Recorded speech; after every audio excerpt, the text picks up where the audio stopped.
Mmm. Oh. Mmm. Mmm. Mmm. Mmm. Mmm. Mmm. Mmm.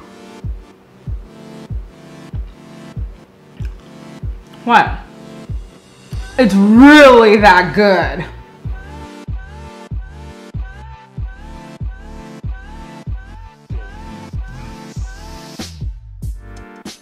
Let's get right into it. With my oven preheating at 350 degrees, I am greasing and lightly flouring the insides of my ramekin, which I'm choosing to bake these cakes in. I'm also going to be trying a mason jar, which I'm now realizing didn't really need to be greased and floured up.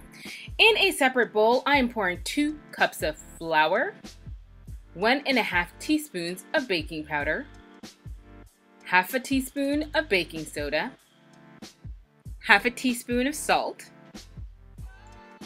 2 teaspoons of cinnamon,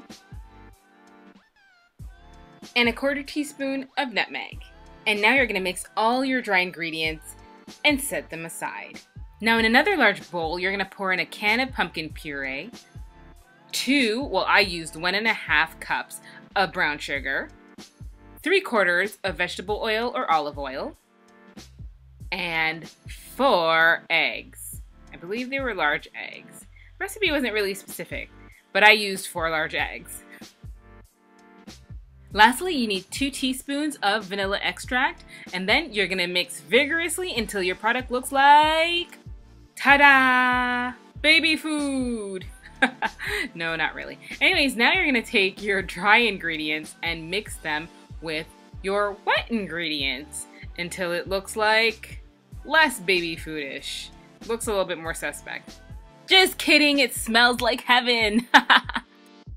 Now you want to pour your contents into your baking dish, or in my case, in my ramekin. Don't fill it up too much now. Selfie time! So while my baked goods are baking in the oven for the next 40 minutes, I'ma take pictures on the Snapchat. Check me out, y'all! Time for the poke test. We want to make sure our stick comes out nice and dry. That means it's ready.